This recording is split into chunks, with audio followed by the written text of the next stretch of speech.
It's a very complicated conflict जो कि हजारों साल से चला आ रहा है। ठीक है, इंडिया का अगर स्टैंड देखें इजराइल और पैलेस्टीन के ऊपर, जेरूसलम एक ऐसी जगह है जो कि 3 रिलीजन के लिए बहुत इंपॉर्टेंट है। 1967 में एक 6 डे वॉर हुआ, उसके बाद 1987 में फर्स्ट इंटिफाडा जो है वो स्टार्ट हुआ।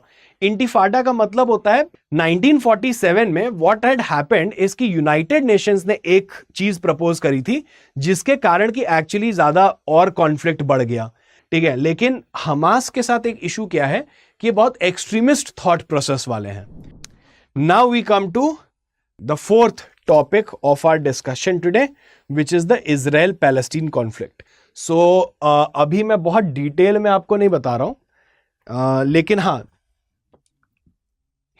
देखो, ये ना एक बहुत ही पुराना एक कॉन्फ्लिक्ट है between okay, how do I explain it simply.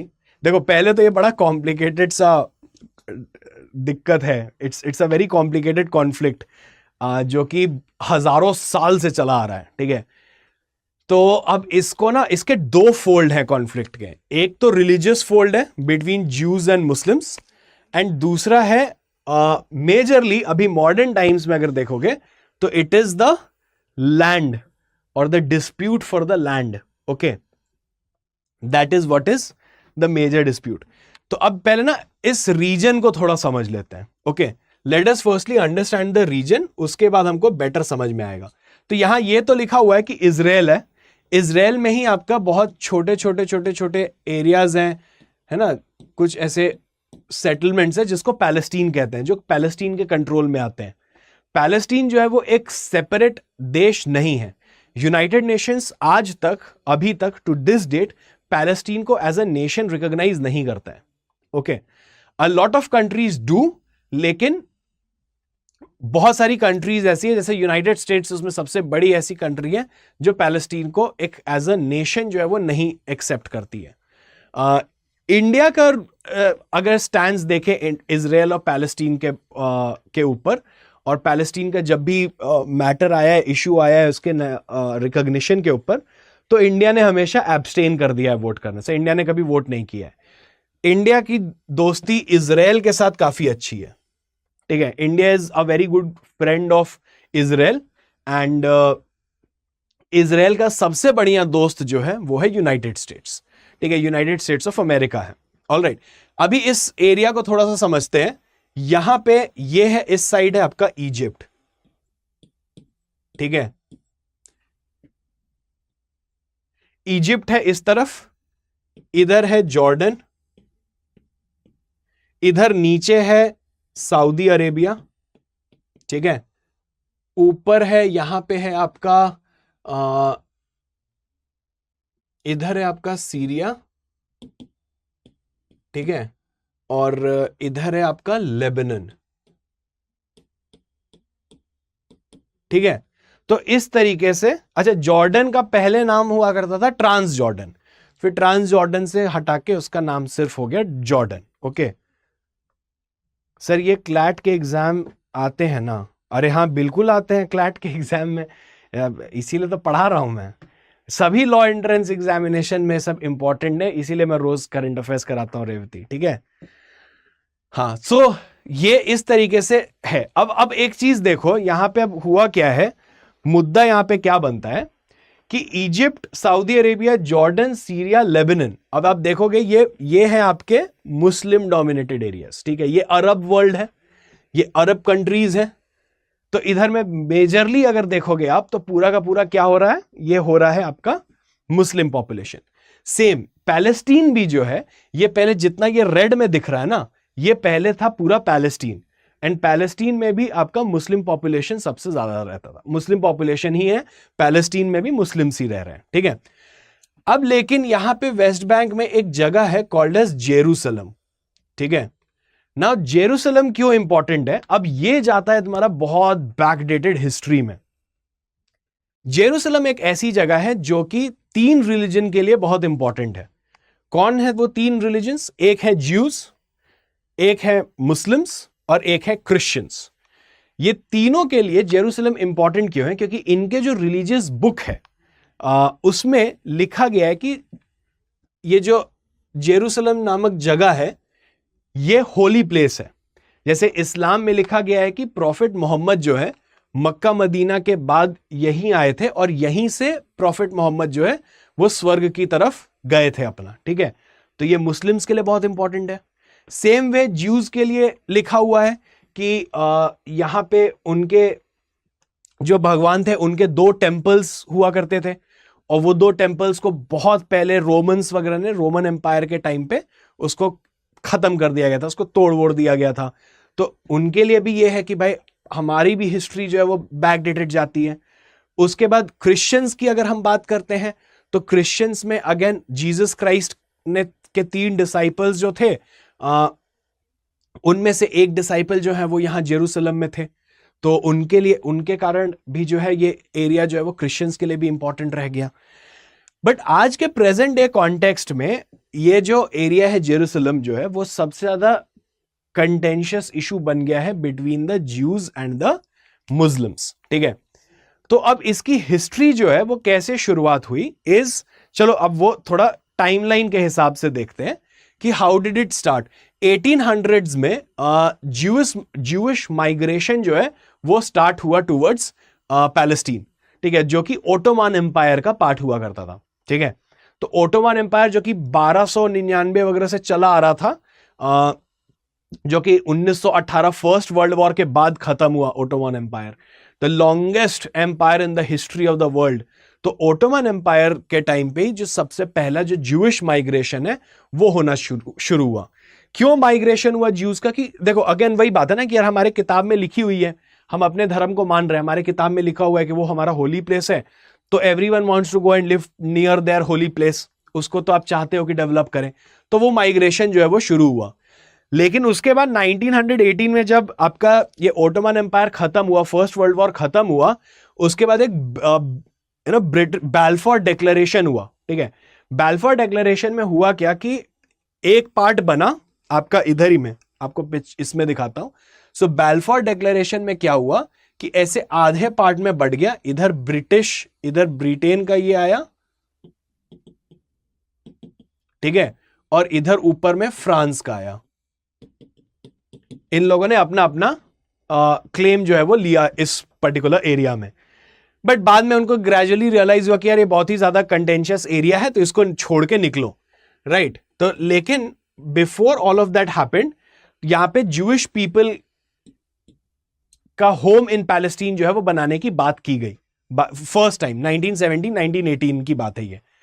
और 1920 से 1947 तक ये जो ब्रिटिश मैंडेट ऑफ पैलेस्टीन है वो चलता रहा। और लेकिन अब वहां पे अब फिर देखो अब प्रॉब्लम क्या है कि मुस्लिम डोमिनेटेड एरिया में आप सामने से आके ब्रिटेन जो है वो कह रहा है कि ज्यूज जो है वो यहां पे रहेंगे, ठीक है, ज्यूज को यहां पे हम जगह दे रहे हैं रहने के लिए, क्योंकि वर्ल्ड वॉर में तो यार ब्रिटेन जीत गया था, ब्रिटेन के पास था पावर, कंट्रोल था उस एरिया का।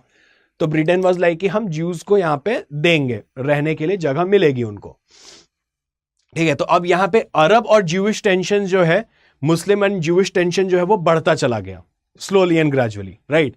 उसके बाद 1956 में स्विस क्राइसिस आया, जहां पे कि इजराइल, यूके एंड फ्रांस जो है वो स्विस कैनाल और सिनाई पेनिनसुला को कंट्रोल करने, सिनाई पेनिनसुला जो है वो इजिप्ट में आता है, और स्विस कैनाल तो आप जानते हो बहुत ज्यादा इंपॉर्टेंट स्ट्रेटेजिक पोर्ट है जहां से पूरा ट्रेड होता है, जो वर्ल्ड को कनेक्ट करता है, ठीक है। तो स्विस कैनाल को कैप्चर करने की कोशिश की गई।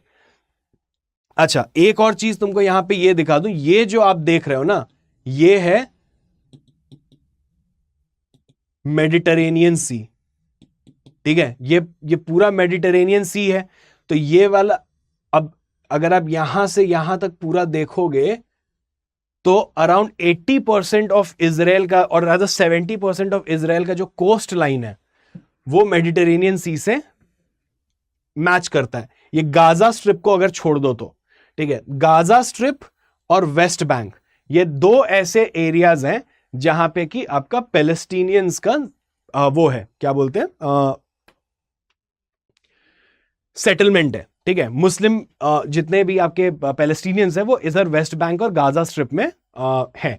और आप देखोगे तो सबसे ज्यादा आप कभी भी अगर ऐसे न्यूज पढ़ रहे हो तो आप हमेशा देखोगे गाजा स्ट्रिप में कुछ हुआ, वेस्ट बैंक में अभी कुछ हो गया। अभी in fact what is happening, the Hamas terrorist organisation of the Palestinians, तो अभी ठीक है, अभी हम उनको टेररिस्ट ऑर्गेनाइजेशन कह रहे हैं, but there was a time in 2005 जब हमास जो है वो अपने इलेक्शंस जीत के पैलेस्टीन में गवर्नमेंट बनाई थी, उसने गवर्नमेंट फॉर्म करी थी।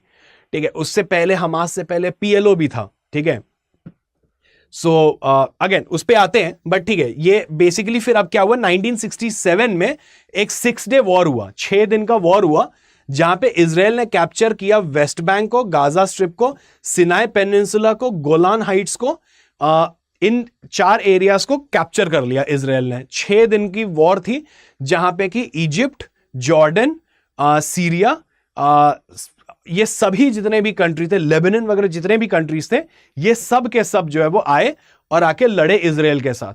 लेकिन इजराइल इन सबको हरा के जीत गया इस 6 दिन चले वॉर को। और ये जो सिनाई पेनिनसुला है, जो कि इजिप्ट का एक बहुत बड़ा एरिया था, उसको कर लिया कैप्चर। उसके बाद से इजिप्ट ने रियलाइज किया कि देखो इजराइल के साथ ना प्रॉब्लम, पंगा नहीं ले सकते, क्योंकि अगर हारे तो ये बहुत लंबा कैप्चर करेगा पूरा सिनाई पेनिनसुला। अगर हम बात करें तो मैं आपको बता रहा हूं, इजिप्ट का ये वाला जो पूरा एरिया है ना, ये जो इतना हमको दिख रहा है, ये है आपका सिनाई, मतलब इनफैक्ट इधर से इधर में भी आपका यहां पे वाटर वो है, ये पूरा आपका पेनिनसुला बनता है। ठीक है, so this is the Sinai peninsula. तो इतना पूरा जो है वो इजराइल लेके चला गया था इजिप्ट का। एंड इजराइल वाज लाइक ठीक है, लड़ना है ना तो अच्छे से लड़ो, अब मैं तुम लोग सबका कैप्चर करता हूं area, land. So all these countries जो है वो together lost in that 6 day war, 1967 में हुआ था। उसके बाद 1973 में इजिप्ट एंड सीरिया जो है फिर से इजराइल को अटैक किया योम किपुर वॉर में, और फिर से ये दोनों हारे। ठीक है, सीरिया भी हारा और इजिप्ट जो है वो फिर से हारे। एंड 1978 में कैंप डेविड में, जो कि यूनाइटेड स्टेट्स ने फिर ब्रोकर किया पीस डील, तो 1978 में अकॉर्ड साइन हुआ, इजिप्ट इजराइल पीस ट्रीटी, जहां पे कि इजराइल ने सिनाई पेनिनसुला जो है वो वापस कर दिया, बोला कि ठीक है भाई रख लो, मुझे नहीं चाहिए, बट द पॉइंट इज कि आगे से मेरे साथ लड़ाई नहीं करना। That was the peace accord that was sign between Egypt and Israel. ठीक है, उसके बाद 1987 में फर्स्ट इंटिफाडा जो है वो स्टार्ट हुआ। इंटिफाडा का मतलब होता है बेसिकली, ये उन लोग के लैंग्वेज में एक टर्म है, इंटिफाडा का मतलब होता है अपराइजिंग। ठीक है, जहां पे कि लोग उठ के लड़ने के लिए आमादा हो जाते हैं कि अब तो हमको लड़ना है, जो सिविल मूवमेंट्स जो है स्टार्ट हो जाते हैं। ठीक है, तो यहां से 1987 से ये स्टार्ट हुआ। उसके बाद अच्छा यार, मैं एक तो तुमको ये बताया ही नहीं, 1947 में, सॉरी मैं एक चीज तो इधर तो भूल ही गया मैं तुमको बताना। 1947 में व्हाट हैड हैपेंड इज कि यूनाइटेड नेशंस ने एक चीज प्रपोज करी थी, जिसके कारण कि एक्चुअली ज्यादा और कॉन्फ्लिक्ट बढ़ गया।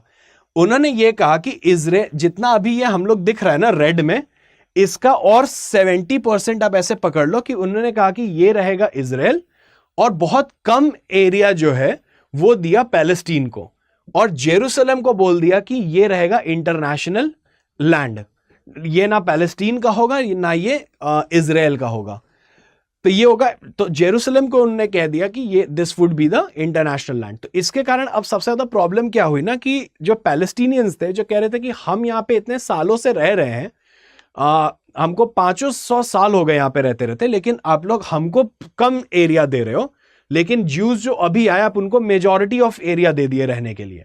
ठीक है ना, दैट इज द प्रॉब्लम, और इसके कारण सबसे ज्यादा ये टेंशन जो है वो वहां से शुरुआत हो चुकी थी। ठीक है, तो ये सब लड़ाई जो है चलती रही। ओस्लो अकॉर्ड्स जो है वहां पे इजराइल और पीएलओ का जो कि मैं बता रहा था, पीएलओ जो पब्लिक लिबरेशन ऑर्गेनाइजेशन था, सॉरी पैलेस्टीनियन लिबरेशन ऑर्गेनाइजेशन था, उनके बीच में अग्रीमेंट हुआ। उसके बाद फिर सेकेंड इंटिफाडा हुआ, ये सब जितने भी पीस टॉक्स थे सब फेल हो गए, कुछ हो नहीं रहा था, बेसिकली वॉर्स जो है वो होते चले जा रहे थे। 2005 में इजराइल ने गाजा से अपने को विड्रॉ किया, ठीक है। वेस्ट बैंक जो है, जो कि हम लोग अभी देख रहे हैं यहां पे, ये जो वेस्ट बैंक है, इसको बीच में कैप्चर करा था जॉर्डन ने भी, ठीक है। फिर उसके बाद जॉर्डन भी यहां से हट गया और वेस्ट बैंक में जो है आपका पैलेस्टीनियन मूवमेंट जो है, और रादर जो रहने का एरिया था वो आपका काफी ज्यादा रहा। 2006 में हमास जो है, जिसको आज हम लोग जो आप अभी न्यूज़पेपर में पढ़ रहे होगे कि इज अ टेररिस्ट ऑर्गेनाइजेशन, 2006 में हमास जो है वो पैलेस्टीनियन लेजिस्लेटिव इलेक्शन जीता था, ठीक है। और 2007 से फिर वापस से कॉन्फ्लिक्ट जो है वो शुरू हो गए थे। अब देखो हमास का ना एक प्रॉब्लम है, पीएलओ जो है, पैलेस्टीनियन लिबरेशन ऑर्गेनाइजेशन जो है, जिसके एक बहुत ही नोटेबल थर्ड लीडर जो थे, थर्ड चेयरमैन जो थे, वो थे यासिर अराफात, जो कि बहुत लंबे समय तक चेयरमैन भी रहे। और काफ़ी ये सब जो पीस टॉक्स हुआ ना 1993 ऑनवर्ड्स टू 2005 2004 तक, इस सब में यासिर अराफात का काफ़ी इंपॉर्टेंट रोल था, कंट्रीब्यूशन था कि वहाँ पे उस एरिया में पीस रहे, ठीक है। लेकिन हमास के साथ एक इशू क्या है कि ये बहुत एक्सट्रीमिस्ट थॉट प्रोसेस वाले हैं। तो इनको ना पीएलओ वाले लगते हैं कि हमास को लगता है कि पीएलओ वाले जो है बहुत कॉम्प्रोमाइज करते हैं और बहुत वीक माइंडेड है, और पीएलओ वालों को लगता है, और रादर इनफैक्ट पूरे वर्ल्ड को ये लगता है कि हमास वाले बहुत ज्यादा ही राइट विंग एक्सट्रीमिस्ट लोग हैं, जो कि अभी आपने कई सारे ऐसे वीडियोस वगैरह रिसेंटली देखे भी होंगे, वेर इन टेररिस्ट्स जो है वो अभी 5000 रॉकेट्स जो है वो एक बार में गाजा स्ट्रिप से निकाल के उन्होंने कल अटैक कर दिया पैलेस्टीन के ऊपर, राइट। तो 5000 रॉकेट्स, उसके बाद कई सारे लोगों को मारा है, पकड़ के किडनैप किया है, एब्डक्ट किया है, बच्चों को मारा है। तो मतलब बहुत एक्सट्रीमिस्ट टाइप का उनका थॉट प्रोसेस तो है भी, ठीक है। सो ये हमास जो है इनके कारण जो है अब और ज्यादा वहां पे टेंशन जो है वो हो गया, ठीक है। तो 2007 में हमास ने गाजा पे कंट्रोल कर लिया और वहां पे एक ब्लॉकेड एनफोर्स कर दिया इजराइल और इजिप्ट के लिए कि आप वहां पे गाजा स्ट्रिप में आप नहीं आओगे। उसके बाद से फिर से अगेन एक 2008-9 में इजराइल ने ऑपरेशन कास्ट लीड लॉन्च किया हमास को हटाने के लिए गाजा से। 2014 में 50 दिन के लिए वॉर चली between Israel and Hamas, and 2017 में यूनाइटेड स्टेट्स ने रिकॉग्नाइज कर दिया जेरूसलम को एज इजराइल का कैपिटल, और अपनी एम्बेसी जो है वो तेल अवीव से मूव करके लेके चला गया वो जेरूसलम। अब यहाँ पे अब यूएस के एम्बेसी मूव के कारण जो है वो और ज्यादा फ्लेयर अप हो गया कि जेरूसलम जो है वो तीनों के लिए रखा गया था, ठीक है। मतलब इट्स लाइक कि आप सबको, मतलब जेरूसलम को आप छोड़ दो क्योंकि वो सबके लिए इंपॉर्टेंट रिलीजियस प्लेस है। तो यूएस के इस मूव से जो है वो अरब वर्ल्ड जो है वो काफी ज्यादा नाराज हुआ, पैलेस्टीनियंस तो कुछ ज्यादा ही नाराज हुए, लेकिन इजराइल को काफी सपोर्ट मिला कि हाँ ठीक है भाई, मेरा क्लेम काफी लेजिटिमेट है। So all of this again happened, right. उसके बाद 2020 में अब्राहम अकॉर्ड्स हुआ, जो कि यूएई, बहरीन और सुदान एंड मोरक्को के बीच में भी इन लोग को नॉर्मलाइज किया गया इजराइल के रिलेशंस को। एंड 2011 में फिर 11 दिन का कॉन्फ्लिक्ट हुआ Israel and Hamas over Al Aqsa mosque. तो ये अल अक्सा जो है ये एक बहुत, तो यही वो मॉस्क है विद द गोल्डन डोम, ठीक है। एंड इसी ये गोल्डन टेम्पल भी है for like this is also the place of the 2 temples for the Jews, जो कि मैं आपको बताया था स्टार्टिंग में। तो ये अल अक्सा जो है ये बहुत इंपॉर्टेंट है। अच्छा, बीच में जो फर्स्ट एंटीफाडा जब हम बात करते हैं, जो फर्स्ट अपराइजिंग वगैरह हुई थी, तो उस समय भी आपके इजराइल के ऑपोजिशन लीडर जो हैं वो चले गए थे अल अक्सा मॉस्क, और वो जाके वहां पे अपने प्रेयर्स जो है वो किए। तो उसके कारण बहुत ज्यादा हुआ कि अच्छा अल अक्सा को लेके ना, इस मस्जिद को लेके भी एक बहुत पीस ब्रोकर किया गया है, एक पीस सिचुएशन मेंटेन की गई है। तो ये अल अक्सा मॉस्क जो है इसको जॉर्डन मेंटेन करता है, ठीक है। इसका जो डे टू डे अफेयर्स है वो जॉर्डन के कंट्रोल में है, ठीक है। अब जॉर्डन का इस पूरे मामले में कोई लेना देना नहीं है, लेकिन जॉर्डन जो है एज अ पीस डील के तहत जॉर्डन कहा कि ठीक है, एक न्यूट्रल पार्टी को दे दो, ना पैलेस्टीन करे ना इजराइल करे, I will be the neutral party, ठीक है। सो जॉर्डन जो है वो अल अक्सा मॉस्क के डे टू डे उसको मेंटेन करता है, लेकिन अल अक्सा मॉस्क के उस जगह के सिक्योरिटी जो है, इसकी सिक्योरिटी जो है वो इजराइल प्रोवाइड करता है। ठीक है, तो इजराइल इज समथिंग, और इजराइल जो है वो यहां पे आपको इसको सपोर्ट करता है, सिक्योरिटी प्रोवाइड करता है इस पर्टिकुलर रीजन में, राइट। तो this is the whole dispute. अगर आप देखोगे तो यही बेसिक डिस्प्यूट है जो कि चले आ रहा है between the Jews in Israel and the Muslim in the, और मुस्लिम ऑफ द पैलेस्टीन्स। तो थोड़ा रिलीजियस भी है और थोड़ा ये लैंड को लेके लैंड डिस्प्यूट जो है प्रिडोमिनेंटली ये वो भी है। ठीक है, तो चलो फटाफट क्वेश्चंस कर लेते हैं, विच इज कि in which city were the Oslo accord sign in 1993 and 1995। Oslo accord जो है वो किन शहरों में साइन किया गया था? जल्दी से बताओ। Question number 7।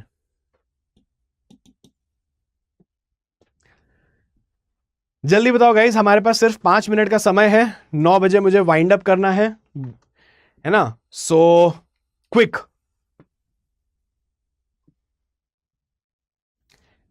And the correct answer is option D, Washington DC and Taba. Taba जो है वो इजिप्ट में है।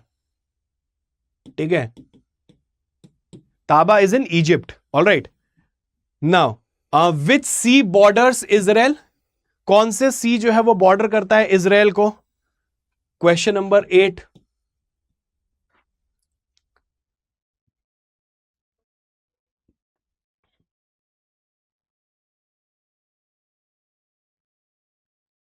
Mediterranean sea, Caspian sea, Black sea, Aegean sea. ये सिंपल है, ये बताया भी है मैंने आपको।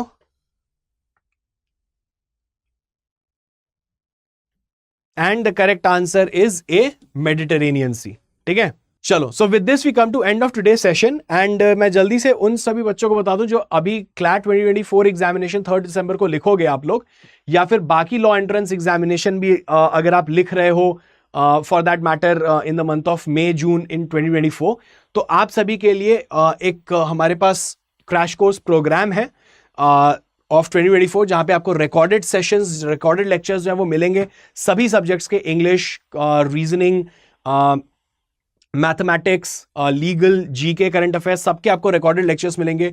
गाइडेंस सेशंस प्रोवाइड किए जाएंगे। एनएलयू स्टूडेंट्स के साथ आपको इंटरैक्शन करने का वो मेंटोरशिप मिलेगा। मॉक टेस्ट्स मिलेंगे, सेक्शुअल टेस्ट्स मिलेंगे प्रैक्टिस करने के लिए। And all of this you will get only at a cost of 7499। So you can enrol for this crash course. अगर आप 2024 के किसी भी लॉ एंट्रेंस एग्जाम की तैयारी कर रहे हो तो you can go for this particular crash course programme.